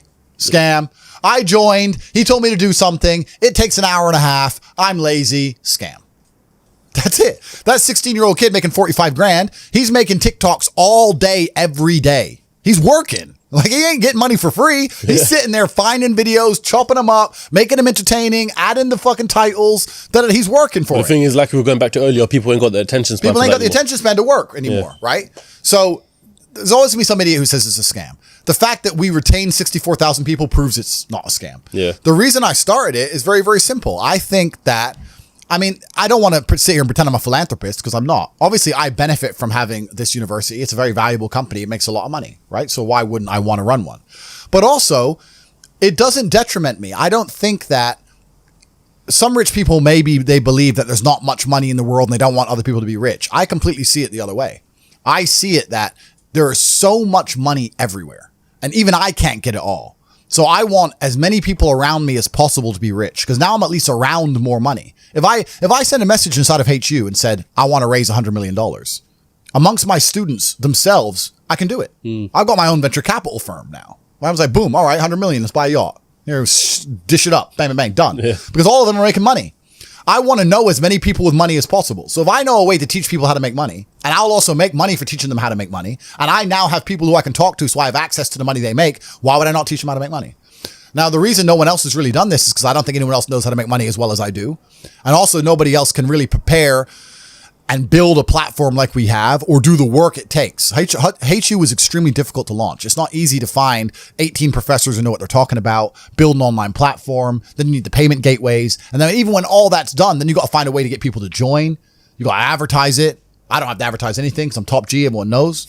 But it's difficult, right? So we don't even have any competition. There's nowhere else on the internet you can go and spend $49 and sit for an entire month learning from 18 millionaires how to make money. There's nowhere else on the planet. No. It's the only place. So we have no competition. So we're about to conquer the world. We're about to conquer the world, and that's a good thing. And you said his value's at what now? 300 million, you said, right? Well, let's do some basic math, right? So as of this morning, what do we say? 64,853. Yep. So numbers. 64,853 times $49 a month. So that's 3.1 million a month. Okay. It generates. Yeah. That's all profit. It's an online platform. No cost. So what's that a year? 3 times 12 is 36 million a year. So, and then if you're going to put a multiplier on a business, there's different ways you can do it. If you're going to do you can do a 4 times multiplier, et cetera, et cetera. But tech companies usually get an 8 times multiplier, and it's usually an 8 times multiplier of the turnover, not even the profit, right? Mm-hmm. So that's my turnover, but my turnover and profit the same thing. So it's easy to value at a 10x, right? Which is 36 times 10 is 360, or an 8x is 300. That's crazy. But I'm never going to sell it because I won't sell it because it's mine. 1, 2, I don't need money. And 3, I don't trust anyone else to teach the things that the things we're teaching actually work. It's not going to be some vanilla bullshit, right? It actually works. And I also think like a lot of these people, a lot of these wealth gurus and crap online, they don't teach shit that really, really works. A lot of them also just teach mindset because mindset is an easy cop out. They'll sit there and go, I'll teach you how to be rich with mindset. They'll just tell you to be mindset. And you'll be like, at the end of it, you'll be like, all right, cool. Where's the money? I'm ready now. I'm positive, G. How do I get paid? Right? We don't do any of that. We're like, okay, here's how you get paid today. Do this. And there's people who are in there who think they're too smart to listen and they don't make any money. And then there's 16-year-olds who join humbly. I don't know shit. I trust Top G. You said make TikToks. Safe. Boom, boom. And he's buying his mama house. Yeah. So like, it's all about that. A lot of people with no money are really, really arrogant. I know a lot of broke people who are very arrogant. They'll come along and go, I think that's a scam. Oh, do you, Brokey? Oh, Brokey thinks it's a scam. Oh, tell me again about how my online educational platform, the biggest in the world, which I've built when I'm flying around in my private jet. Tell me again about how I'm out here to scam you of your fucking 36 pounds. It's dumb because they're arrogant, and their arrogance is a shield for their laziness. People will shield laziness with anything. No one wants to admit they're lazy, so they'll shield it with disbelief. Ah, that's a scam. Or I don't work hard, I work smart. Bollocks. More cover for just anything it takes to say I don't want to work. Do you believe in that? Work smarter, not harder. I believe in both. Yeah. But there's a time when it comes to work smart. And most people are trying to do the smart work before they do the hard work. It's kind of like talent, right? You don't notice if you're talented at something until all the hard work's done. Yep. I could be the most talented tennis player in the world, but I don't play tennis. So if I go down the tennis court, Joe Schmo is going to smoke me. I don't get to see my talent until I've worked so hard that I'm in the top 1%, and now I'm beating them because I have some God-given gift. Yeah. You understand? Yeah. You have to do the hard work first. If there's no hard work, there's no smart work. So someone's going to sit there and go, I work smart, I don't work hard, so I only have to work an hour a day. If working smart gets you a lot done in an hour a day, then you should work smart for 12 hours a day and get 12 times the work done. I am absolutely and utterly a believer in hard work. I'm a proponent of hard work. I have all this money and all I do is work. My entire life is work. This podcast is work. I'm getting in the car and going to another meeting. Work. I'm going to fuck a bitch. That's work. She's going to be on my arm at the fucking Cannes at the film festival. That's more credibility. I consider it work to fuck her. That's work. I want to go to the gym so I'm in good shape. Work. It's all work. My entire life is work. And people don't want to look at life that way. They want to talk about work-life balance and being lazy and all this crap. I don't believe in any of that. I believe in if you want to win, you have to outcompete the man who's prepared to do nothing but work. It's player versus player. If you're going to sit there and go, I don't want to work more than an hour a day, well, the guy who does want to work more than an hour a day is going to beat you. And no matter how smart you are, there's always a smart dude who's doing the same smart work you are for more hours than you're doing it. That's just the nature of the game. And this is why we talk about things like passive income. Passive income's a fucking scam. I'm tired of people coming to me saying, I want to make passive income. And I sit there and say, what methods of passive income would you say is a scam? It's not about it being a scam. It's about the mentality towards it is a scam. Look, everyone loves passive money, right? I make money as I sleep. Yep. I get it. You need to de-link your time to your money because if you're only working for money, you run out of time, you can't make enough money. I understand all those principles. My point is, if you have no money and you're coming to me saying, I want to make passive income, why are you not making active income? Get up off your ass and work first. Because there's no such thing as completely, truly 100% passive. You're going to have to check on it. You're going to have to maintain it. You're going to have to find a new tenant for that property. You're going to have to make sure that DeFi crypto farm you're in doesn't go to zero. It's not a rug pull. Yeah. You're always going to have to keep an eye on it, right? But the idea that people with no money are already so concerned with making money without work is amazing to me. You should be worried about active income. If you show me, if I'm a brokey and you show me how to make $1,000 an hour, I don't sit there and go, okay, but how can I make that passive? I go, cool, I'm making $18,000 a day because I'm going to work. Dude, you don't need to worry about passive income until you have no more time. I look at passive income because I have 18 hours a day I work. When all 18 of those hours are done and my workload still isn't finished, I have to find a way to make some of those income streams passive, either via staff or whatever else. Yep. And that's how I work smart. I use all of my time, and when all my time is done, now I have to become more efficient so that I can get more done within the same time frame. To sit there and say, I don't want to use my time, so I want passive income is dumb shit. The 16-year-old making 45 grand a month, if he was to sit to me and go, I don't want to make the TikToks, I want someone else to do it, make it passive, that he wouldn't be making any money. He's just working. You have to just work. Some point you have to bite the bullet and just work. So when someone comes to me and talk about passive income and they're a brokey, I'm like, you are just lazy. you are lazy. You will never get anywhere. Lazy people never get anywhere in life. Doesn't matter what it is. Doesn't matter if it's tennis or money. If you're lazy, you're never going to get there. That's how it works. See, that's what motivates me, telling people straight how It's true, but it's fucking true, bro. They're lazy. And another thing about people is they're quitters. I can't stand quitters. We have a thing inside Hustlers University. If someone unsubscribes, I ban them. Is it? Yeah, you're not allowed to rejoin. Yeah. And they email me like, oh, sorry, I had a problem with my card. I want to rejoin. Da, da, da. I don't need members. I got money. I do not need your membership. I do not need you. It's not a business where we need you. You need us, right? So if you're the kind of person who's going to quit because it's hard, then fuck off.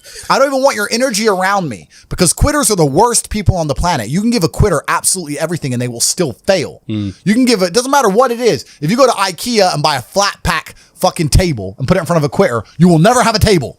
He'll look at it, it's just long, and he'll quit. Quitters can have every single advantage. Quitters can have all the information. Quitters can have all the tutelage. Quitters can have a mentorship. Quitters can have someone who messages them every morning, hey, bro, let's get it. And guess what they're going to do at the end? Quit. They ain't never going to have shit.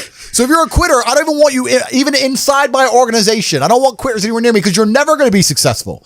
And the people who join and then quit because they had to do an hour's work are the people who come along and go, take this, maybe it's a scam. Idiots. Peons. They will stay brokies and wagies forever. Leave them there, right? You need the people who don't quit. I don't quit. Every single facet of my life is testament to the fact that I don't quit. When people see my plane in the sky, you can say whatever you want about me. You can call me arrogant. You can call me anything you want, but you cannot call me a quitter. I didn't quit. So that's the difference. When it was hard, I did it anyway. That's who I've always been. And if you don't have that kind of tenacity, you're never going to be anything. So the people who come along and talk about passive income, they sound like quitters to me. They sound like people who don't want to work. I love work. I'm ready to work. I'll dig a hole. Bro, you offer me $1 billion right now and give me a shovel, I'll dig a hole. I don't give a fuck. Give me the shovel, give me the money. I will dig a hole. I'm not afraid of work. One of the hustles that I want to move to that you've been involved in is casinos, right? Yeah. So I was watching a podcast and you overheard someone in the UFC or the Romanian UFC saying that they made $18 million a day in the casinos, right? Yeah. You don't own casinos. Yes. So, yeah, I have a stake in some casinos in Bucharest. COVID came along and made that a bit difficult. Yep. But that's another reason why you have to diversify, right? So I'm involved in the casino business. I'm involved in a bunch of businesses. But that's why you have to diversify because COVID came along and wrecked a whole bunch of businesses. But then also it made others a whole ton of money. Mm-hmm. That's another thing about making money and networking and that kind of thing. Once you can diversify, it's amazing. So they say don't put all your eggs in one basket. That's half true. If you have something and it's working, yeah, focus on it, make a bunch of money, but then you need to diversify and make yourself anti-fragile, which I'm glad I did. So the casino business, it's kind of new. It's a few years old, but I can't say much about it because we had a 2.5-year gap where they closed everything. So we just started again. So, but at that time also crypto went to the moon. So I threw like 2 million in Bitcoin, went up to 20 million, whatever it went up to. Yeah. Right? So that's how it works. You got to have a lot of pans in the fire and you'll be okay. So yeah, I've got the casino business running. I've got a few things running. Got the war room as well, which is something else that we can talk about later on. So I've got a whole bunch of stuff going on, but also diversification becomes very easy when you have a good team. It's amazing. Every single thing I talk about ties back to things we've already talked about before. We talked about having good people around you, right? So how can I run all these casinos while I'm not even there? Well, I got people around me who can do things for me. I got a good team of people. If you start with a good team, you're going to make it. That's really true. Brotherhood in and of itself is so valuable. If you sit around with 20 people and none of them are lazy and none of them are snakes, you're going to be fine. So you need to have people you can give this guy's in charge of this thing, that guy's in charge of this thing. Delegate people, different roles, different tasks. Absolutely. You got to have a team. You got to have a network. And my network is so strong. That's one of the big advantages I have. I have people around me who I can genuinely, seriously trust. I want to ask you something, yeah? Sure. Everyone always asks about best advice you've ever received, right? Yeah. What's the worst advice anyone's ever given you? That's a good question. I've seen a lot of bad advice on the internet. What's the worst advice anyone's ever given me personally? I never really listened to anybody. So it's hard for me to talk about advice because I never listened to it. The traditional path to wealth is terrible advice. To go to university, get a degree, get a job, blah, blah, blah. That's terrible advice. We already know that. We talked about that. I think follow your passion is also a terrible piece of advice. Yeah? Yeah. People say, hey, man, you need to find what you're passionate about and do that. And what they're trying to say is only do what you like because you have no motivation to do anything else. And motivation in and of itself is a scam. I don't believe in motivation. I believe in discipline. I am not motivated to do the things I'm supposed to do every day. I don't wake up full of like joy that I have to go to the gym or that I have to work or got to deal with crap, I don't feel motivated to do them. I'm disciplined. I do them regardless of how I feel. Whether I'm in the mood to do it or I'm not in the mood to do it, it gets done. That's discipline. Discipline's a real thing. Motivation is fleeting. Yeah. You're never going to be permanently motivated. So when someone comes along and says, oh, do what you're passionate about, what they're saying is you'll have endless motivation and then you'll be able to try hard. If you're the kind of person who can only try hard at something he enjoys, then you're going to fail. Because most things you enjoy don't pay any money. If they paid money, you wouldn't enjoy them. It's called a job, right? Nobody likes their job. You like your hobby. I'm sure you like playing video games. Maybe 1%, 0.1% can make money from video games, right? Most people, you ain't ever going to make it. Yeah. Do you think the guy in China who owns a concrete plant is passionate about concrete? Do you think he's sitting there stroking it at night, naked in bed? Fuck no. It's money. Be passionate about success. If you're passionate about money, then you can be passionate about anything. I'll be passionate about any business on earth that pays me. If you pay me $1 billion to dig that hole, I'll be very passionate about that hole. I will dig that hole with passion for the cash. Yeah, because you know the cash. For the money. Yeah. That's right. So when people come along and say, oh, you need to find something you're passionate about, follow your passion. Bro, you're going to follow your passion to the fucking food bank. You're never going to make any money that way. You have to sit there and go, what is going to pay me? And I often talk, there's another thing we teach inside of Hustlers University and also the War Room. The War Room is a network I have, which is a level above HU. Mm-hmm. Everything I've talked about with brotherhood and people you can trust and capable people, that's what the War Room is. The War Room are people who have come along and we've all agreed, very much like me and Tristan have a relationship, is 2,100 men now in 72 countries. And we've all basically signed a contract. We're brothers now. So I have 15 businesses operate inside of there. Businesses are opening all the time. No one's ever been snaked. No one's ever been robbed. It's just 2,100 guys making money all around the world. We're doing everything you can possibly imagine, bro. From selling olive oil to private jets, you name it. We got it all going on. So this is serious. It's very much like the Freemasons, but cooler. Yeah. So that's the War Room. So we got the brotherhood aspect as well. But yeah, it's all about people. It's all about network. That's the truth about it. You know what I want to ask you, yeah? There's a lot of clips of you, giving stories of where in scenarios anyone else would have died, something like that. There was a story on Tate's Beach, right, where you're driving the 911, some guy in a super fast comes past. Yeah. If anyone else was driving, they would have died, yeah? Yeah. Where does this killer survival instinct from Tate come from? I think the world is a violent place. I think there's violence all around us. I think that I view the world in a violent way. And I don't mean that in a negative context. I say a lot of things and people take them as negative, but I see them as positive, right? Like I say I'm an angry person and people imagine me to be like unhappy. Yeah. I'm super happy, but I'm angry. Angry is motivating to me. You can't sleep if you're angry, so you better work, right? So I'm an angry guy, but I'm a happy guy. And I see the world as a violent place. I've always seen it as a violent place. If most people look at a tree, they see a beautiful tree, right? If I look at a big, strong, beautiful tree, I think he must have fucked up every other little sapling around him. He took all the water, took all the nutrients. He destroyed them all. There was once 20 trees, and all 19 are dead. And they got one tree left, the big G, top G tree. One. Top tree. Tate. That's it. That's violence. Violence got him there, right? He destroyed his enemy. That's how he got to the top. You see a beautiful tree, I see violence. You understand? Yeah. And that's the true nature of the universe. You have to learn that you have to take things from other people, and by taking it, I'm not saying go rob a bank. I'm not saying that. I'm saying completely the opposite. You can be a philanthropist. I'm taking money from everyone inside of HU, but I'm changing their lives. It's a good thing. You can take money in a positive way. Most people don't look at life that way. And when you look at life that way, you need to start identifying. One of the things we teach inside of HU is to identify every single time your money is taken from you. So I say this to people. I say for the next 2 weeks, every time you spend money, even if it's £1, write down how they got it from you. And they're like, what do you mean? I'm like, all right, cool. You're walking down the street. You're going to Starbucks. You buy a coffee. Why did they take your money? Well, I wanted coffee. Yeah, but how? Okay, you wanted coffee, right? Cool. Did you only want a coffee because you saw Starbucks, or did you want a coffee beforehand? Why did you want their coffee and not another coffee? Did you buy a cake as well? Why did you buy a cake? All right, cool. So now you identified how they took your money. Then realize how they could have took more of your money. You bought a cake, but you didn't buy a sandwich. Why? The sandwiches weren't on display, or they looked cold, or they looked rubbish, or the woman who was serving me was old and ugly. Maybe she was a young cutie and talked to me about bologna sandwiches. I would have bought one, right? So you need to start identifying how your money is taken from you. Because once you identify how your money is taken from you, you can start to actually intelligently think about how you can take money from other people. If I had to open a coffee shop, if I sit in a coffee shop, right? If I sit in Starbucks, the whole time I'm in there, not only am I thinking about how they got the money from me and how much I spent, I'm thinking about how I could outcompete them.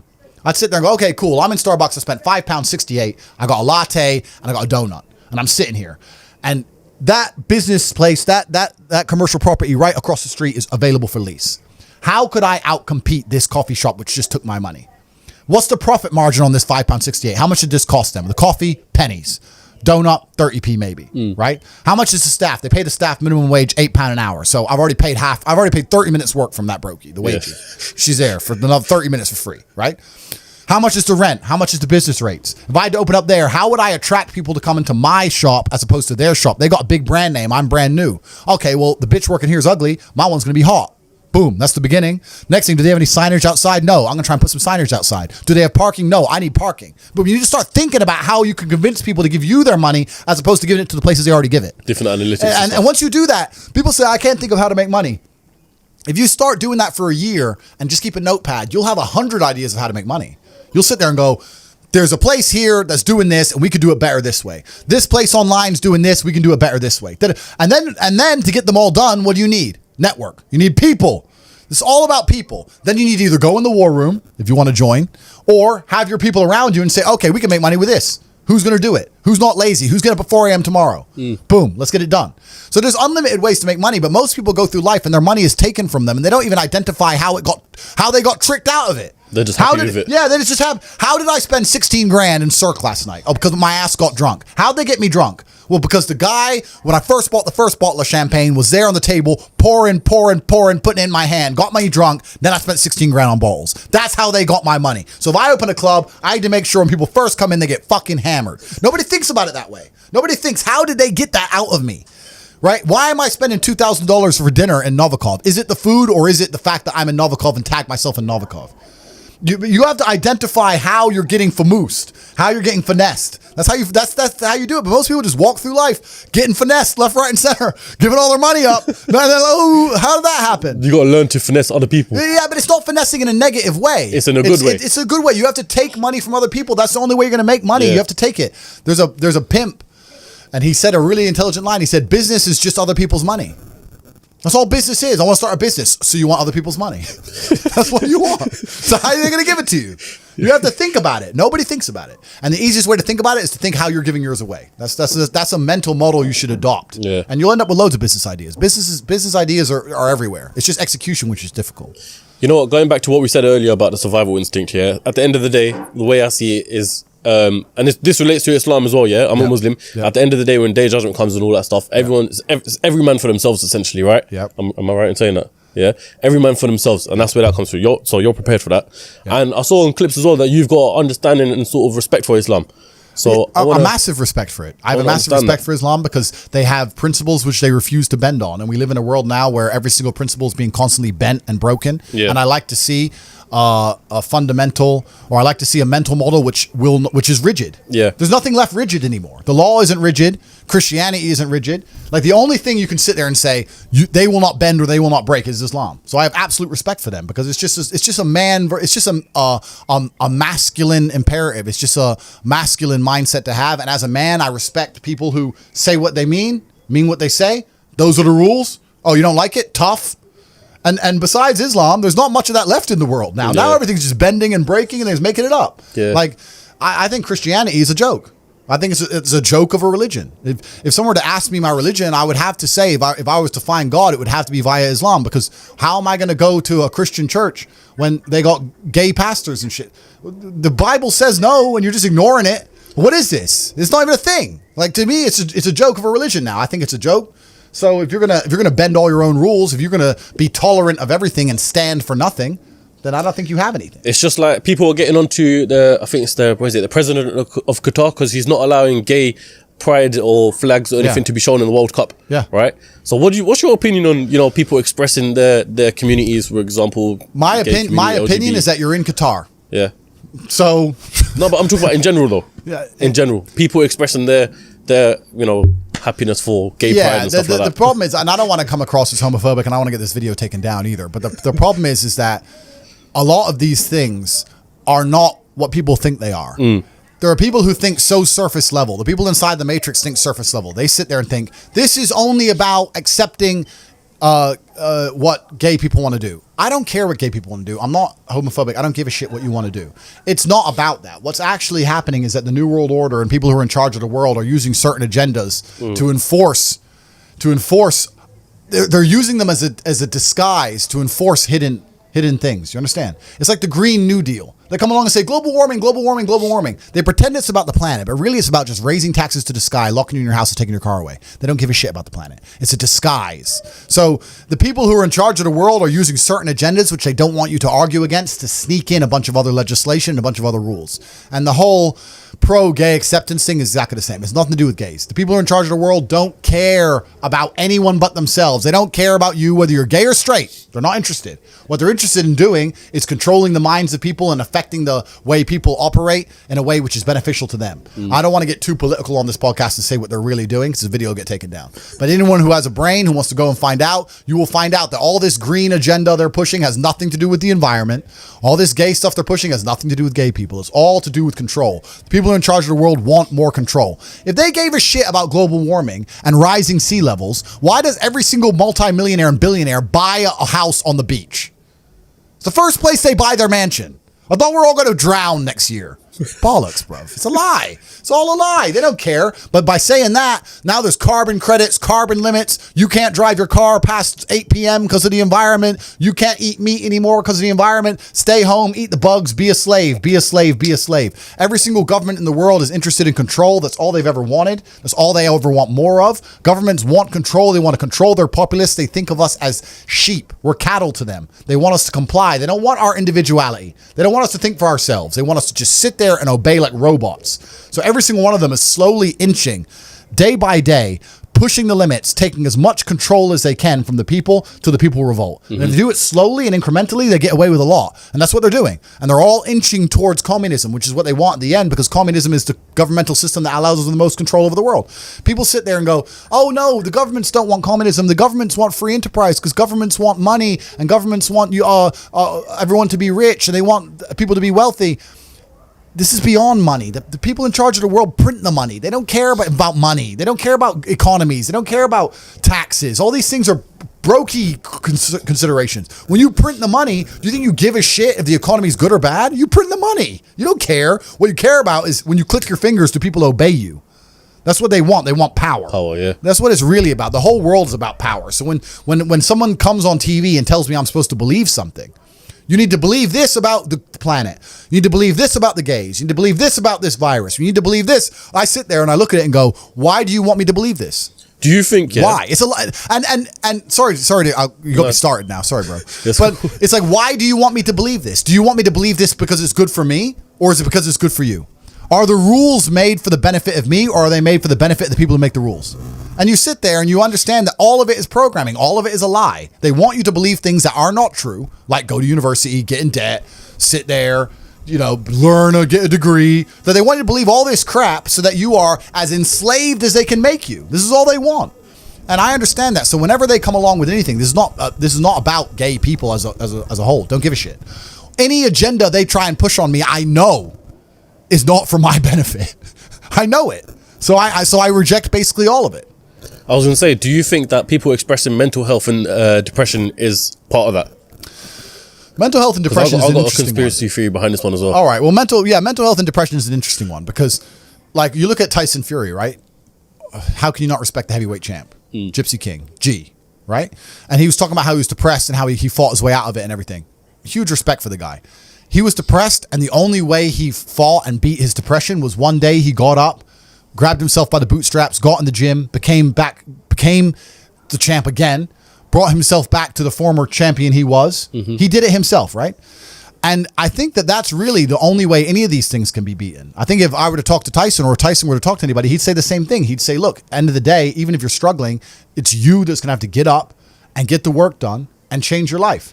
I think that a lot of the help, which is being purported now by the system, by the Matrix, isn't designed to help. I think it's designed to keep people in this state of depression because when you're depressed, you're submissive. You don't care about what happens to you if you're depressed. Depressed people aren't going to riot against a new law or against COVID tyranny because they're depressed. They're too busy. They're at home and they're sad. I think that keeping everybody in a degree of semi-neutered depression, semi-sad, is good for their ability to control all of us. So when they go on the TV and say, you're depressed, it's a disease, you can't fix it, there's nothing you can do about it, it's not your fault, I think they're just trying to reinforce in your mind that you're never going to get better. I think if they really cared, they'd say, like Tyson Fury says, you're depressed, but you can beat this. You can do this. I don't hear them saying that very often. They just sit there and say, everyone's depressed and it's normal. Accept it. And I don't accept that. I don't accept that. I don't think people should sit there and accept that they're sad. Change it. I think only you can change it. That's what I believe. I'll save my my theory for off camera. Yeah, all right. Bro. we don't Tyson turn up here. Yeah, literally. This episode is brought to you by ExpressVPN. ExpressVPN is an app that reroutes your internet connection through their secure servers so your ISP can't see the sites that you visit. So why would you want this? You know, there might be times where you're on holiday, for example, in Dubai, they don't allow you to go on some sort of websites, even some basic things like WhatsApp.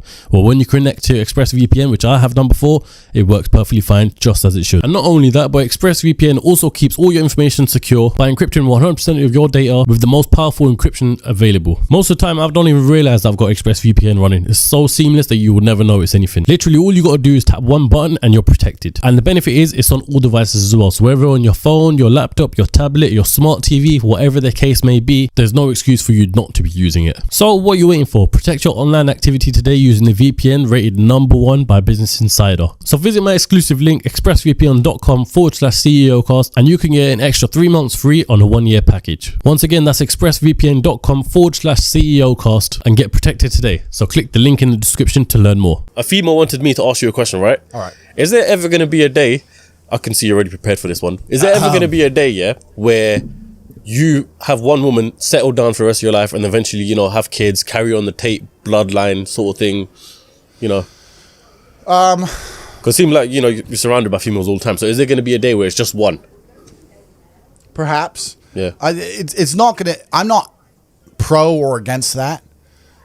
I live life very logically, very objectively. If there's an advantage to only having one female, which I'm sure there are some, I can name them already, then yeah, that's the decision I'll make. If I think there's an advantage to having more than one, then that's the decision I'm going to make. Some people really need a female in their life because they need that kind of stability and direction and motivation. I'm not that guy. I do not need a woman to tell me to go work. I do not need her to tell me to put the video games down. I do not need to be cooked for and mothered. Like, it's nice if she does, but I'll survive. I did all this myself. I'll be okay. Like, the menial tasks you complete, I can hire somebody to do. It's not a big deal. I absolutely believe in love. I believe in family. I believe having kids is an amazing thing. But does that mean I'm ever going to live the completely traditional, I'm at home, wife says come home? That's never going to happen. That's not who I am as a man. If I have a woman who I love with all my heart and we have children, I'm still going to be out till whenever the fuck I'm out. I might be gone for 2 weeks. I'm out. See you in 2 weeks. And if during those 2 weeks I meet a big BQ, whatever, it is what it is. Doesn't mean I don't love my woman at home. Doesn't mean I'm not going to come back to her.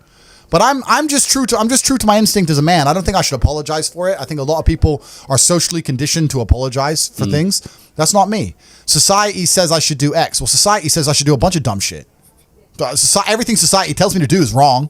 So now society's going to sit here and say that I'm a bad person if I fall in love with a woman, we have a child, I take care of her financially, she's safe, the child's safe, I love them both, I spend time with them, and sometimes I'm away with my brother and there's a couple chicks around. Does that make me a horrible person? According to society, get fucked. Don't care. I do what I want. That's what I want to do at the time. That's what I'm going to do.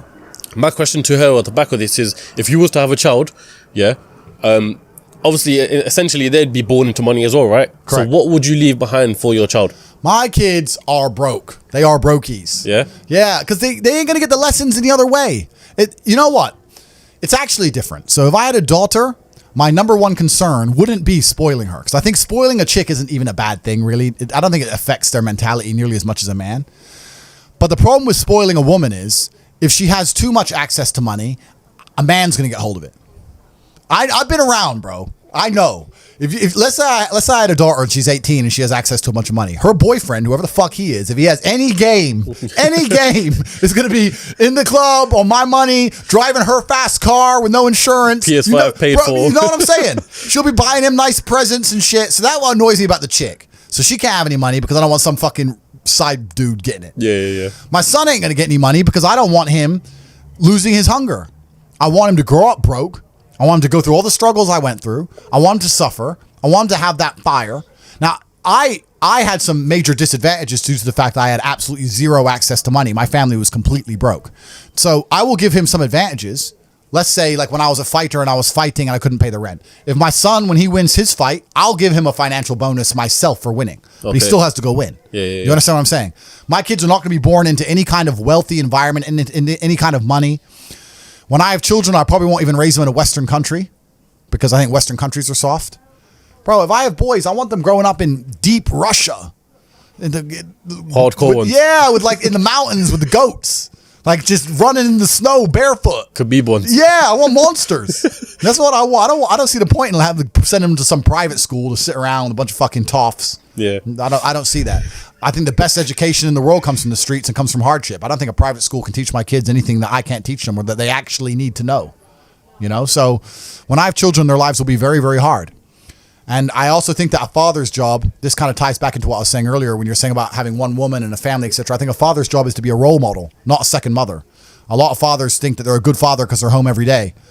I'm not saying don't spend time with your kids, but I think you're also a good father if you live a life of exceptionality and that you lay a blueprint for your children to want to follow. My sons are going to grow up and see me and how I live and want to be like me. That means they're going to have to need certain attributes, right? If I'm home every day changing diapers, it's not happening. It's not the same. Yeah. You know, like my dad was barely around, but he was a superhero to me. And I wanted to be like the superhero. So it's not so much about with a female, with a mother, it's about the quantity of time. With a father, I really think it's about the quality of time. The mother does the diapers, the food, the basic tenets of life, right? But the true exceptionalism is going to come from the father. And to do that, you need to be a role model. And if that means you have to be out conquering the world, you're going to be out conquering the world. That's how it goes. That's it. Cool, Tate. So my last question for you, yeah, and I think everyone kind of wants to know this as well, yeah. The man that we see on social media, the man that we see right now, yeah, is this all just an act? It's a good question. Is this exaggerated? Who is the real Andrew Tate? No, this is the real me. I have a showbiz version. Like, I don't walk around my house with my chick talking about the Matrix is out to enslave us, right? Yeah. She knows it. I've said it a few times. She already knows the story. So when it's just me and her, I don't have to sit her down and say, listen, bitch, you went to school. You're a dumbass. I don't have to do that, right? There's a time and a place. Yeah. But it's all very real. These are the things I say. These are the things I believe. These are the things I talk about in my private networks. I just don't talk about them here to public. I don't talk about them nearly as deep or as advanced. Amongst my private networks, I like to talk about them at a much more intricate level because to the normies, to the brokies, they're not ready to listen to it. The Matrix, they say in the movie, people who are still dependent on the system will fight to defend the system. There are people who I will sit there and say to them, look, your university degree is a scam. They lied to you. I will show you how to make money. And their reply will be, no, I went to a good university. They are desperate. No, that degree means something. You work at Greg's, G. Doesn't mean, and shut up. They won't accept it, right? So certain people are not ready for the truth. People who are ready for the truth seek it and they find it. And those are the people I talk to inside of the War Room at Hustlers University. I talk to them at a much deeper level. But yeah, this is all very, very real. I have a showbiz version of myself because in the world we live in today, you need to be able to get information across compendiously and precisely. No one has an attention span. So I'm very good at talking quickly and talking quickly without mistakes and getting my points across and using analogies. I'm very good with analogies. This is all, I wouldn't say it's rehearsed, but it's very conscious because I have a lot to say, right? I can't sit here and go, money, because no one's going to watch it. Yeah. Right? So people will probably look at me and think it's fake. It's not fake. It's just a matter of me understanding how things need to be done. And as a professional, I do things as a professional. I'm on a podcast, so I'm going to be professional. I'm going to get as much information across as possible. And my mind works quicker than my mouth. I'm lucky. I'm smart. So that's how it goes. Tate, I want to appreciate you very much for your time. Thank you, there's always that fear when you have a podcast like this that, you know, the guests are going to back out last minute. Yeah. So I want to really appreciate the fact that you're here and that you've you. given plenty of time. And before we end up, can't let you go empty-handed. So I've got a few things. Obviously, Sunama. It's Christmas. Christmas come early. Sunama has sponsored this video. So we've kindly got the main man. Do you want to give it or? You must, yeah, we kindly got the main man to give you some perfumes. Amazing. So on this side here, because you know what, I wasn't getting any girls in my life. I was thinking, what's going on? Maybe I don't smell good. Yeah. Maybe I don't smell good enough. And also, this one's on behalf of us. I know you're interested in Islam. Yep. So you don't have to accept this, but this is a choice. I will accept it, my English friend. translation of the Quran. So if you want to Amazing. seek more knowledge. Thank you very much, bro. I appreciate that very, very much. Have that. I'm always out for knowledge, my friend. Thank you very, very And much. then I the last appreciate one, that. this is a little story actually. Someone gifted me these cigars and I don't usually smoke cigars, right? Okay. So I was like, yeah, cool, I'll smoke it on a special occasion. So I Yeah. think it's only right that we probably end this podcast with a cigar. Let's do it, bro. Yeah, you got one? You want one? Yeah, if you have one, Yeah? I'll take it. Thank you. You have a lighter? No, I don't. You got a lighter? My lighter's in the car. what we need. My lighter's in the car. Need a lighter if we have one. Let me try this smell. Yeah, this one's the one, man. This one's a special one. Yeah? Because I'm going to... Thanks, I tell you, I need you to do me a favor. Sure. Wear it and say only top G's wear this. All right. I got you. I'll make something happen. I'll get the shear on. I'll put the thing and I'll spray it. No, I got it. I got it. All right, me and Tate are going to smoke the cigars now. So I hope you all enjoyed the episode. Listen, we need 20,000 likes and share this to people that you want to share it with. Because I reckon this podcast might get taken down soon. So we need everyone to see this fucking podcast. Tate, appreciate your time. Yeah, thank you. And I'll just do a little final bit before I put this on and take all the bitches, put them all on the jet. Yeah, like truthfully, I just want to, the last thing I'm going to say and the reason I do these podcasts is I actually think the world is quite a bleak place Yeah. for men nowadays. I think that the societal path they've laid out for most men is a sad one. I think that all men like the idea of conquest and like the idea of being high status and being rich, and they're telling you that you shouldn't be those things and you shouldn't do those things. You should just go to school, get a wife, sit at home, happy wife, happy life, and it's depressing and it's unhappy. And I promise everyone that there is a degree of happiness, but as a man, that happiness comes from freedom. And freedom does require money at some level. And you're going to have to get out there and get paid if you want to be free as an individual. And once you're free, you're going to be happy. So Yeah. if you resonate with any of the things I said, please don't DM me on Instagram. I get 5,000 DMs an hour. I can't read them. Like, I'm trying to find the pussy. Bro, I go in there. I go in the message requests. I'm scroll, chick. Okay, accept. Delete. I don't have time to read all that Yeah, shit, yeah. right? But if you're going to join Hustlers University, you can begin to make some money. And if you're actually serious about brotherhood, about working with people, about networking, about understanding how the world really works, if you already have a little bit of money or you're starting to make money and you want to find a way to attribute that towards your freedom, then that's what the War Room's all about. And we'll see you inside of there. So I'm very accessible as a person. You can find your way to me inside of the networks, but don't DM my Insta because I'm not going to be able to see it. That's how it works. Fair enough. All right, everyone, I hope you all enjoyed the episode. Tate, once again, thank you very, very Thank much. Sweet. We need some clapping. Come on, people. Come on, what's that about? Yeah, that's it. Lovely. Good one. Awesome, bro. Awesome.